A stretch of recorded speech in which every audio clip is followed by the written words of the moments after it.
Hello and welcome to the Eating Disorder Therapist podcast. This is a podcast to help you find peace with food and overcome disordered eating. And I'm Harriet Frew, aka the Eating Disorder Therapist. And I'm so excited to share with you all kinds of stories, tips, information and guest interviews to help you on your journey in finding peace with food. So thank you so much for listening today. Now today I have a returning guest to the podcast and I have Anne Richardson, one of my favourite people in this space. Anne is a registered nutritional therapy practitioner and Anne supports people in recovery from disordered eating and helps them to learn to eat again. Now, Anne grew up in France in a culture where thinness was a normality. And in a previous episode on the podcast, she talks about her own recovery from anorexia in her teens, her thoughts on French women and slenderness, eating disorders in men, wellness culture, and the many myths around nutrition.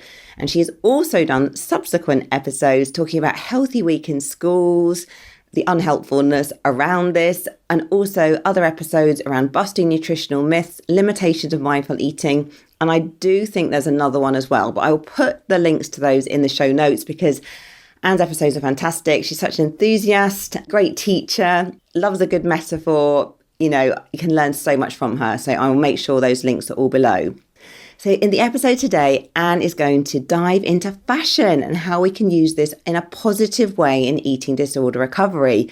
So Anne is going to talk about how fashion can help us rebuild a lost identity, how what we wear can have a profound impact on how we feel and act, and how Anne's wardrobe today has become a manifesto as opposed to a way of hiding and conforming. So I'm so excited to be talking to Anne. I love talking to her, and we've never talked about fashion in this way on the podcast before. So let's get to the conversation.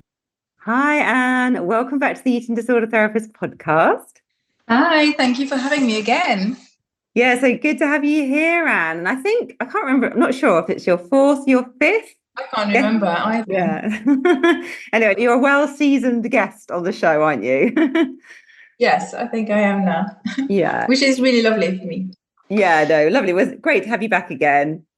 So, Anne, for people that don't know you and haven't listened to the previous episodes, could you introduce yourself, please, to the listeners? Okay, so I am Anne Richardson. I'm a registered nutritional therapist and I only work with people who are suffering with eating disorders or disordered eating. And I mostly practice online. Sometimes I see people where I live in Devon as well.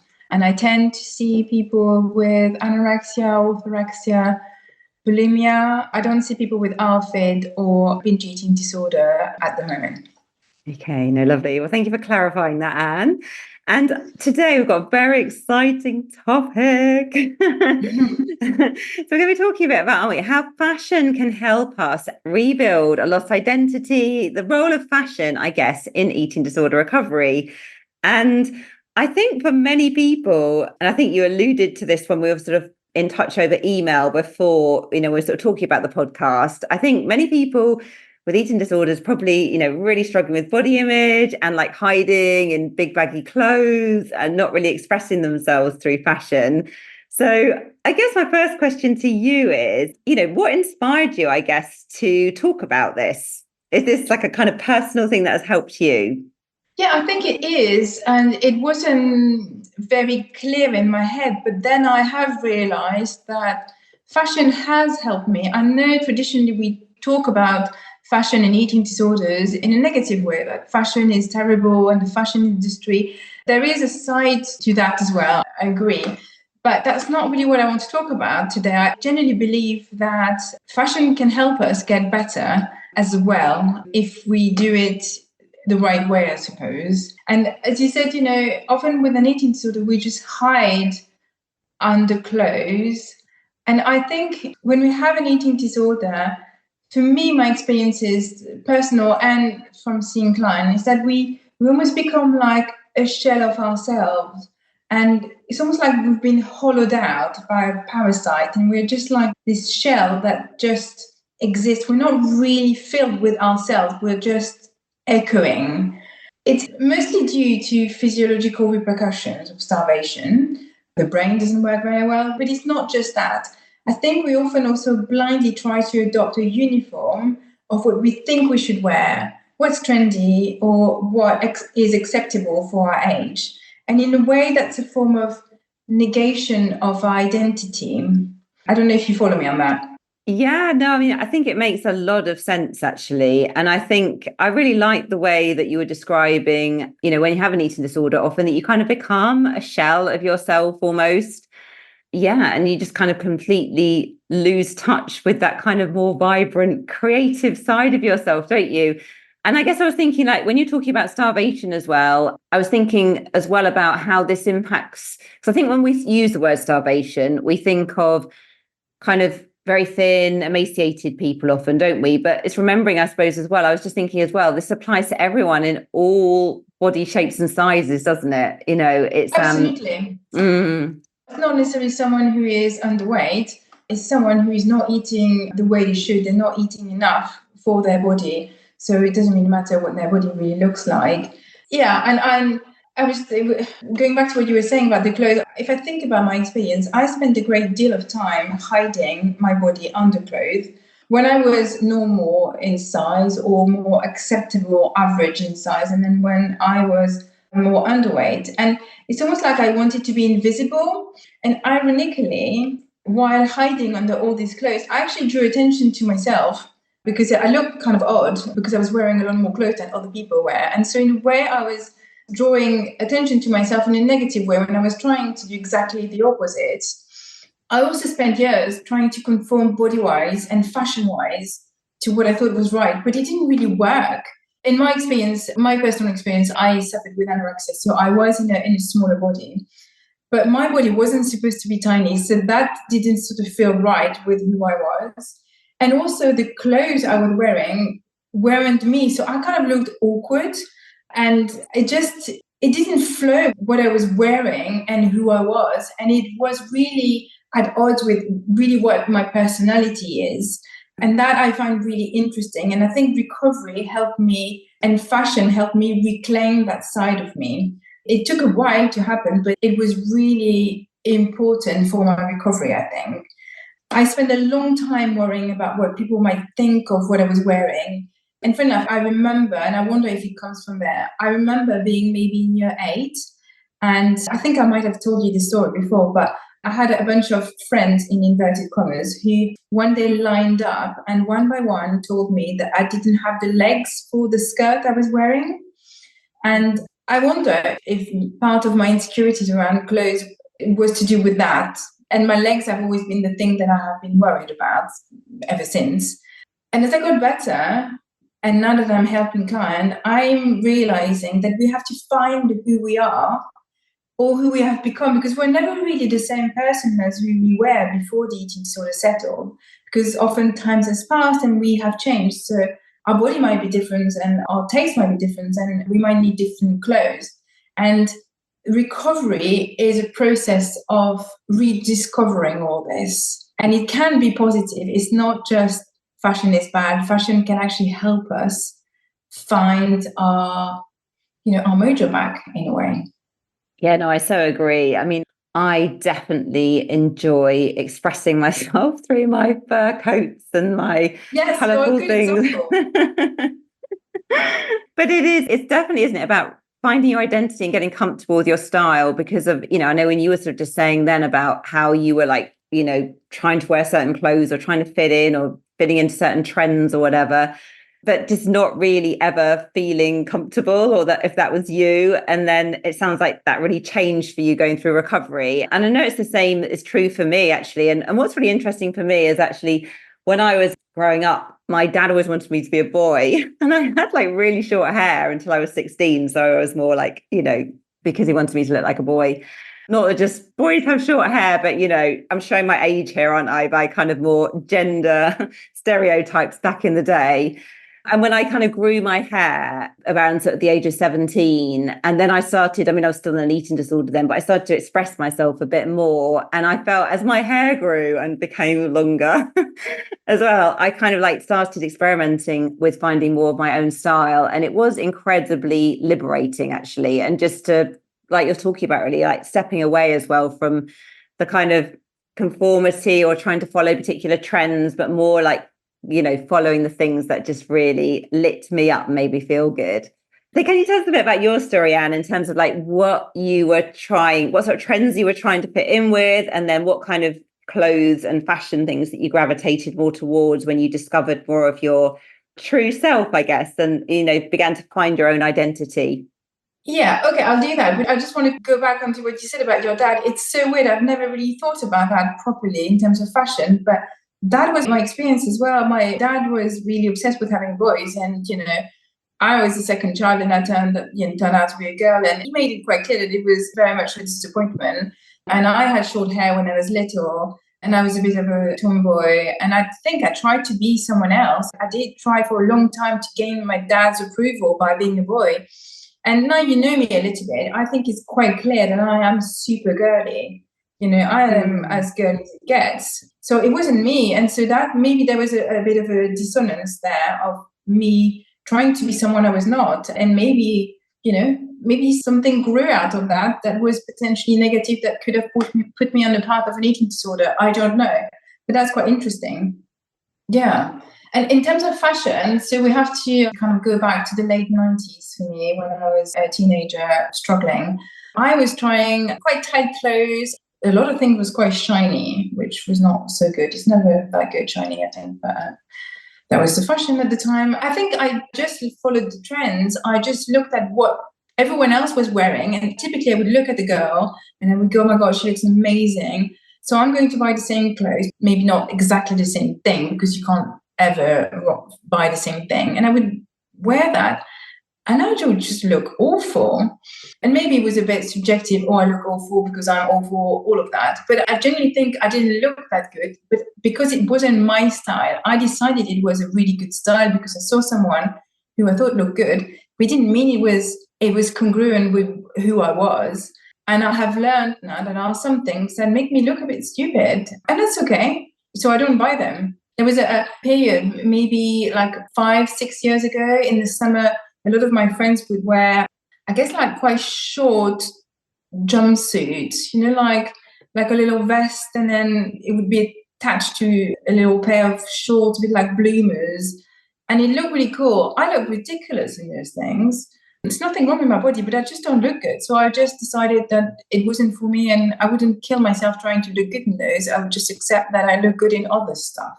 So that's what I didn't quite understand when I was a teenager. I just wanted to replicate what everyone else was doing.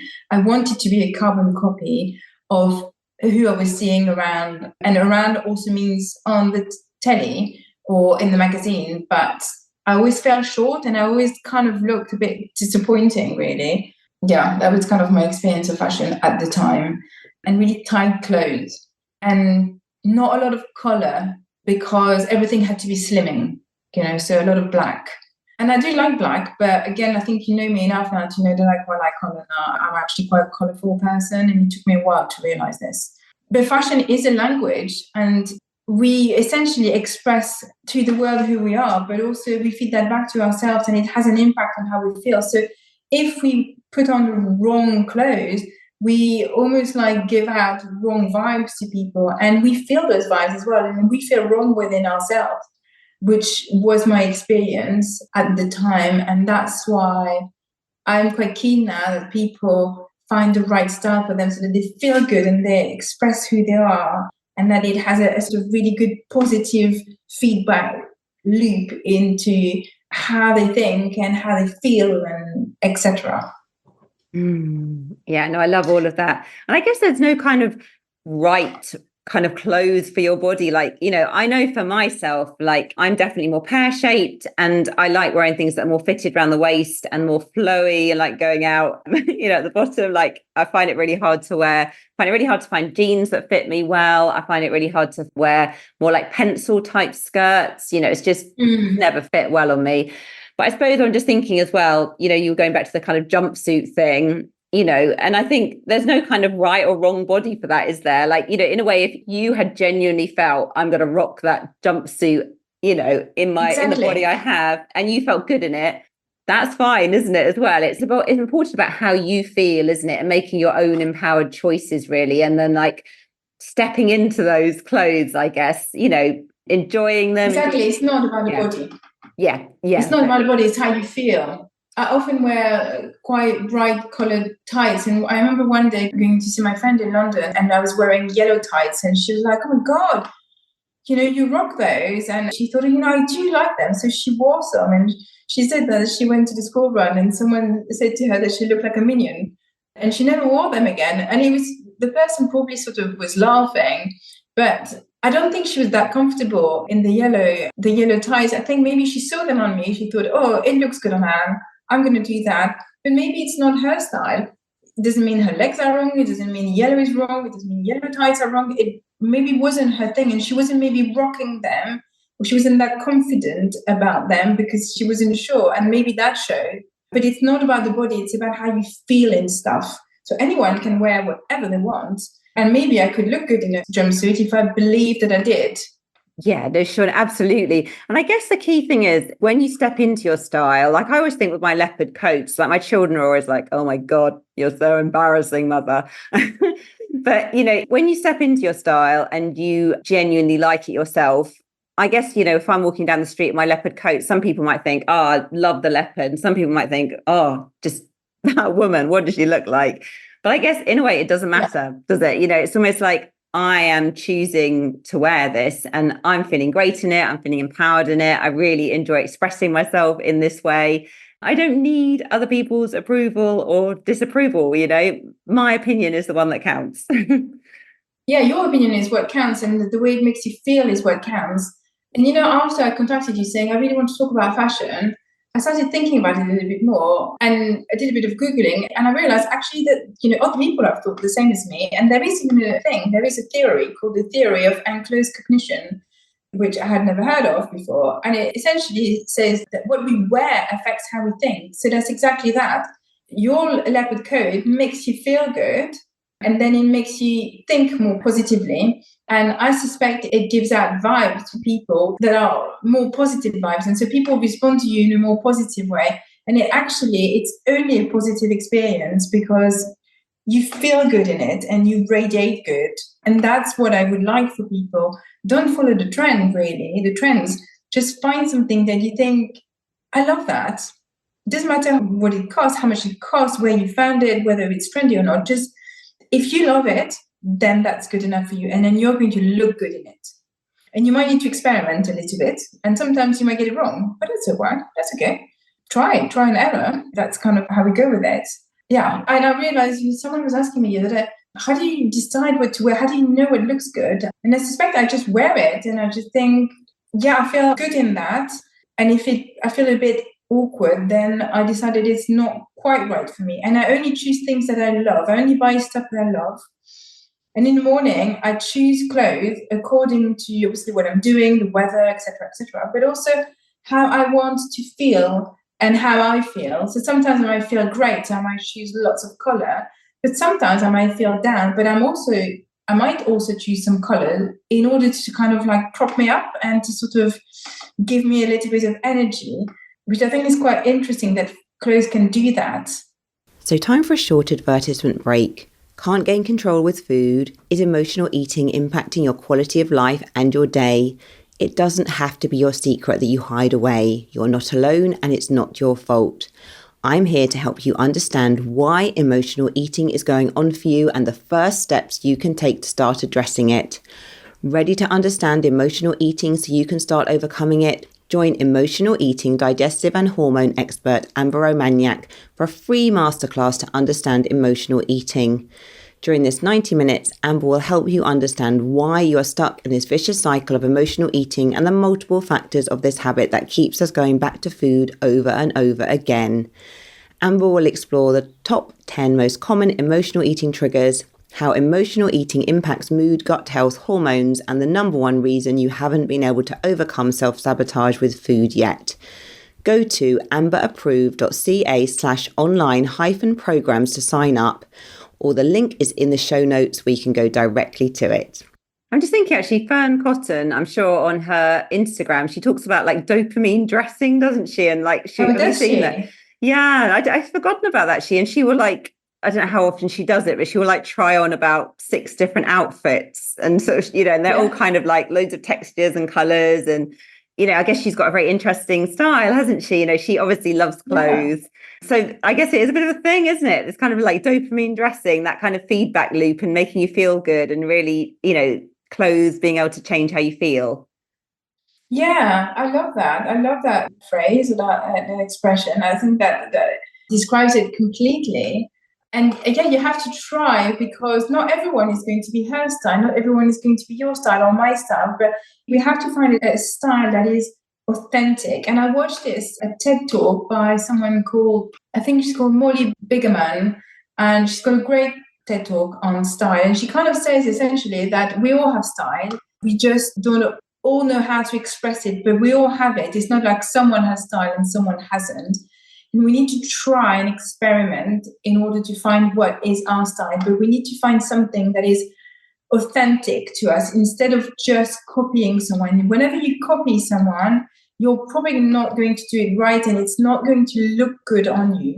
So you have to find what is good for you. And it's not about body. You can have the perfect body, but feel awkward in clothes that don't really represent who you are. But you could also have a body that is not Instagram perfect, but you can feel great in yourself because you're wearing clothes that are in line with who you are and who you want to show to the world that you are. And she makes the point in her TED talk, which I've always this point I think, internalized, but she expressed it better than me. And she says something along the lines that authenticity is always going to be much more attractive than perfection. And I think when I was a teenager, I was trying to be perfect, but I kept falling short. Whereas now, I just want to be me. And I think it shows in a way because I feel good in what I'm wearing, even though my body isn't perfect, but I feel good in what I'm wearing. And I try to only ever wear clothes that feel good, unless, I'm painting or I'm cleaning or something. But usually all of my clothes have to be I love you kind of clothes. Otherwise, I don't buy them. Yeah, no, sounds great. And I love that quote actually, that about authenticity being much more attractive than perfection. I mean, it's so true, isn't it? And when I think about people that kind of I admire with their style, it's always actually much more about their kind of energy and their imperfectness, their quirkiness or whatever, rather than some like supermodel that you see who's kind of like, I don't know, you see images that maybe like really manipulated and airbrushed, and it's so much more refreshing, isn't it? Just having the real authentic version of someone. Yeah. And recently, I can't remember who it was, but there was like, I'm not really good with like celebrities and stuff, but someone famous, a famous actress, I think, we went to some kind of ceremony award and she decided to take with her a bag that was made out of cardboard that her daughter had made. And she rocked it. I don't know if you came across that story, but I love that because she looked good in that and she was rocking the cardboard box as a bag and it felt authentic. Had she tried maybe to wear or to have this amazing, very expensive bag, maybe she would have looked good, but maybe not quite herself. And I think it was really sweet that she did that. And she felt, I think, really proud of being a mum and her daughter having done this. And, it was full of scribbles and stuff, but she loved it. And I think it showed. I've worn pastel necklaces in sessions before, made by my children. In fact, today I'm wearing 2 necklaces, which are like a finger knitted thing that my then 10-year-old made. And I love them because I quite like them, the texture of them, and I love the color, the chunkiness of them. They don't cost anything. They were not made by a designer that I know of. He's not a designer yet, but it's kind of very me. And I'm not doing this out of pity to wear it for my son so that he's really happy with me. I generally think it looks quite good. Some people might think it looks really stupid, but I don't really care. It's me. I think it feels me. Color is me. And I think the outfit that I'm wearing today, which is relatively boring actually, would be even more boring if I didn't have those 2 bits of wool around my neck. So it feels me. Yeah, they're lovely to hear that. So, and I guess there'll be some people listening who just would like to kind of embrace their fashionable side and like experiment more, be more creative, but just don't know where to start. So, what advice can you give to someone, who's embarking out on this road?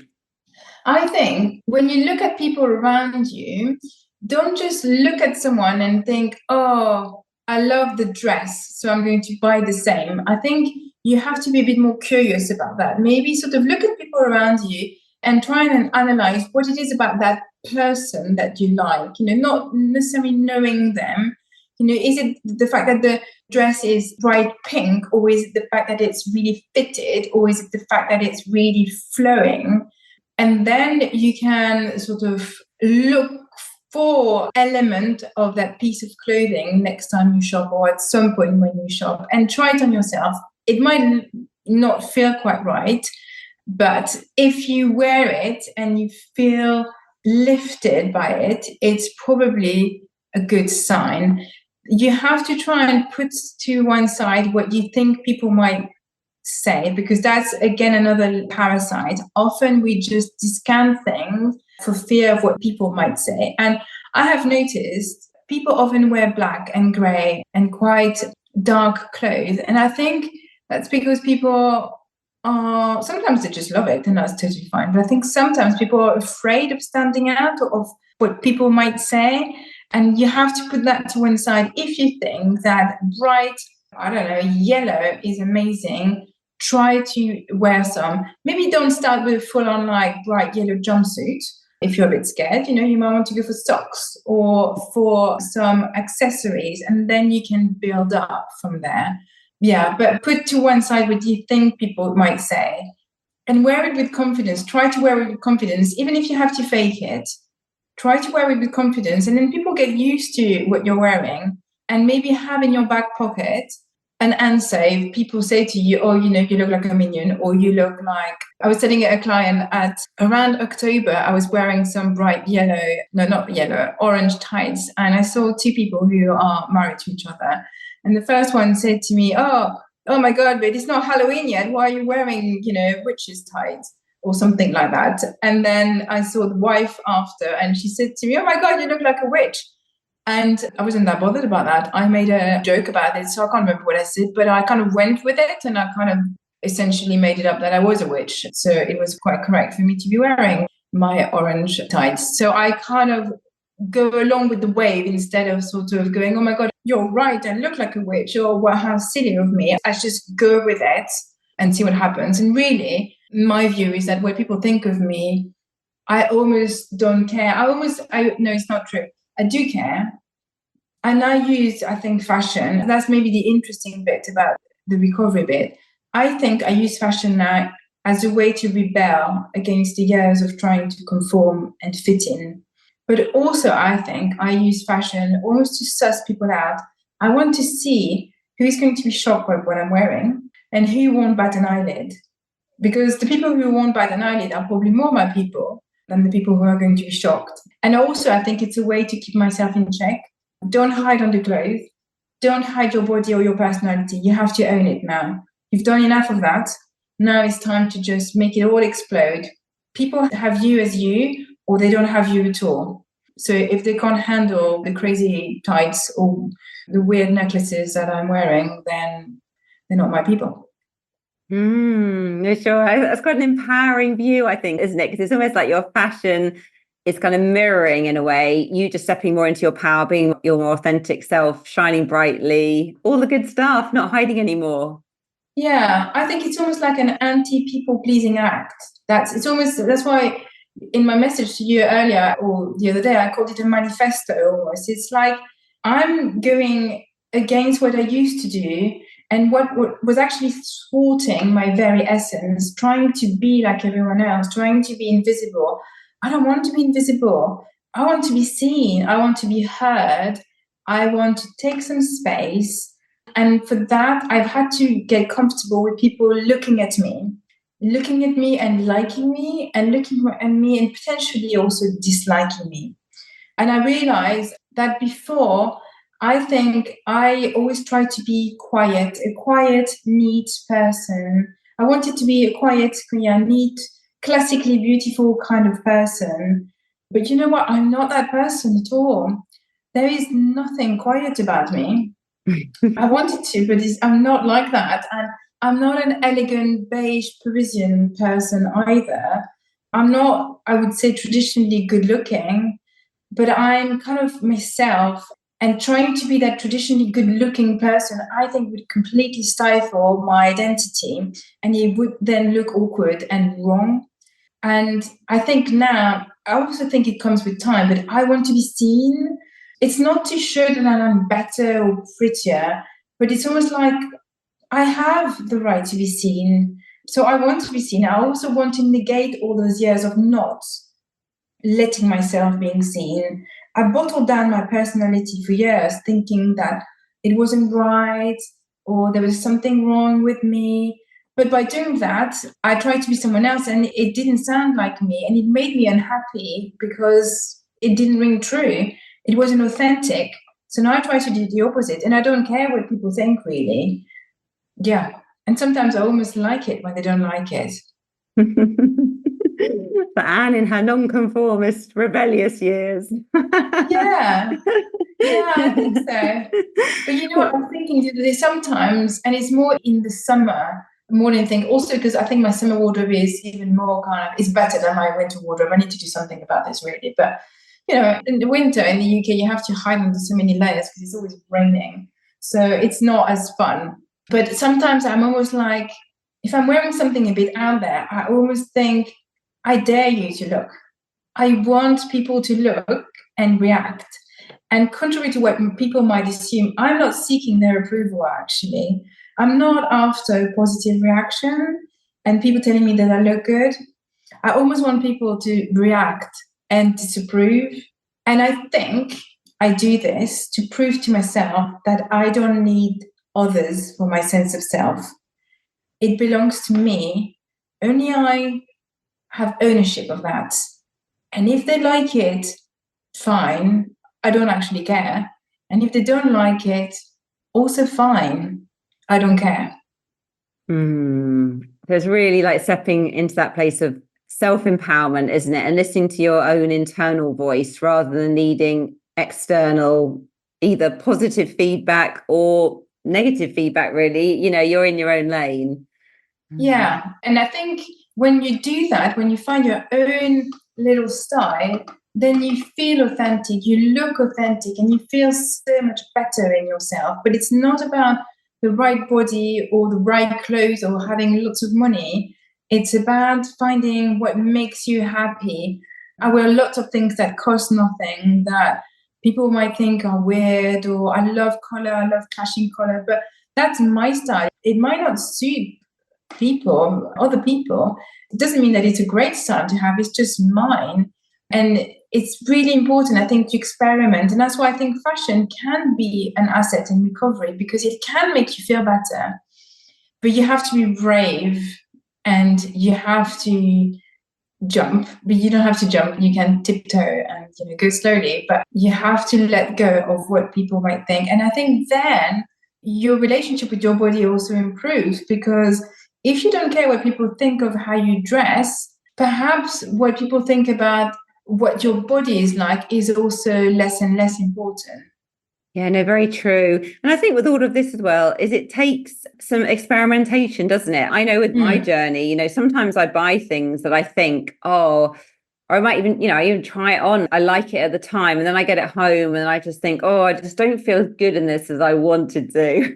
Or, and I think that's part of the journey, isn't it? It's not like you just kind of go out one day, you find your style and off you go into like, the fashion like world or whatever. It's a bit of, you're going to make mistakes sometimes, aren't you? And, experiment with things, and that's all okay. It's like a bit of an imperfect process, but that's fine.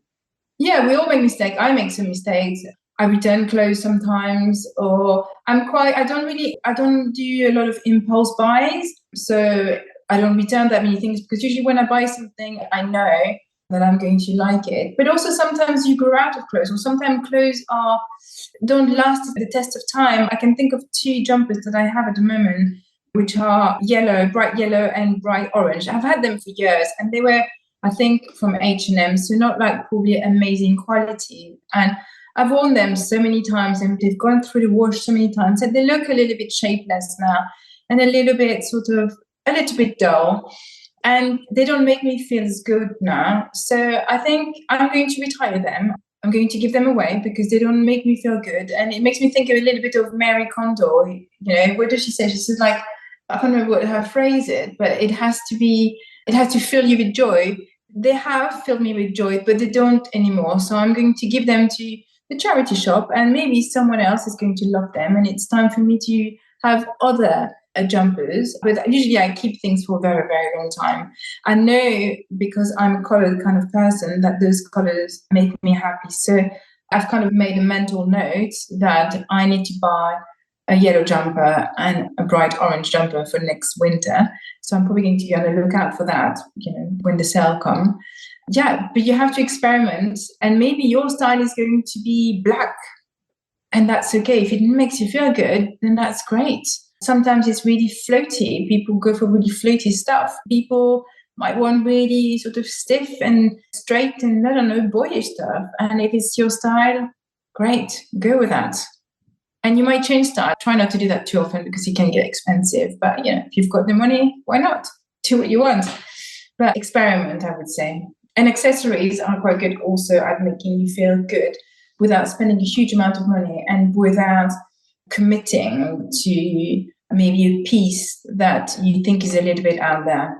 Yeah, and I think that's a great advice, actually, isn't it? Because I think for anyone listening who is really a bit scared about all of this, starting with accessories, that could be a really great first step, couldn't it? Which just feels perhaps a bit more manageable.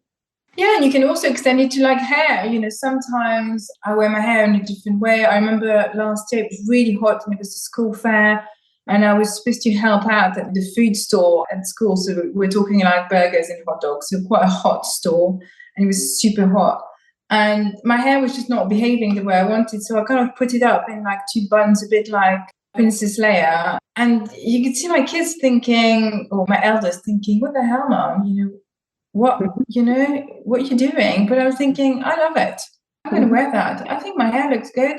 I don't really care what anyone thinks. And a lot of people have said, oh, you look amazing like this. And you know what? I don't think I did necessarily, but I think I felt amazing. And that radiated, and that was the important bit. Not whether it suited me or not. It's just that I was owning it. And anyone can do that, I think. Yeah, no, absolutely. Okay, well, Anne, thank you so much. I think really inspiring conversation.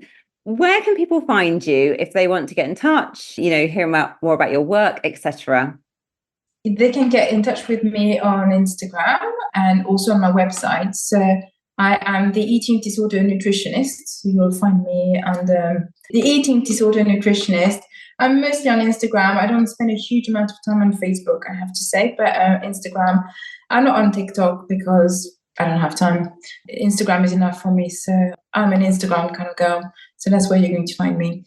And actually, funny enough, you probably have noticed this. At the end of every day, usually in my stories, I post lots of stuff on my stories. But at the end of every day, I started this many years ago. I have a little video, which I always call Mood of the Day. And it shows what I'm wearing, more or less. You can't see everything because I'm just walking. It's just me walking, usually back from school. And it gives you a snippet of what I'm wearing. And I don't do that for approval or to show off my amazing wardrobe, because you'll see that I wear a lot of the stuff, the same stuff again and again and again. But it's just to show a glimpse into my wardrobe and my personality. And I link it to music because also I think music has a role for recovery. But I think that'll be a different podcast. I have to come back and talk about that. Yeah, that'll be your next topic. But yeah, no, that's great, Anne. I'm sure I haven't looked at your stories for a while, actually, but I do remember, those stories of your shoes and walking. Yeah. So love it. I'll try and remember to have a look. Yeah, and sometimes it's more, again, in some ways, a little bit more interesting, but every day I end with my Mood of the Day, and it's what I'm wearing. And sometimes it's fabulous because I'm going out, and sometimes I'm painting in the house, so I'm wearing scruffy trousers and trainers. But the point is, this is what I'm wearing today, and I'm not changing. I'm not making it more glamorous. It's what I'm wearing today, and it kind of reflects my mood usually, hence why it's called Mood of the Day. So there is, I think it's been with me, this idea of fashion, music and recovery, being part of the package of recovery, music and fashion. And it's not just about food. Recovery is not just about food. It's also about lots of other stuff. Absolutely. Okay, Anne. Well, thank you so much for coming on the podcast again. And yeah, just really always great to have you. I really appreciate all your insight and wisdom and tips. Yeah, it'd be great to have you back again at some point soon. Thank you very much for having me again. So I hope you enjoyed this conversation just as much as I did, and do go and check out all of Anne's details in the show notes. If you're not following me already on Instagram, do seek me out, the Eating Disorder Therapist _. And for further support with your relationship with food, do go to the eatingdisordertherapist.co.uk. If you enjoyed this podcast, I would be so grateful if you'd follow, rate and review, as it helps it reach so many more listeners. Thank you so much for listening today, and I look forward to sharing another podcast episode with you very soon.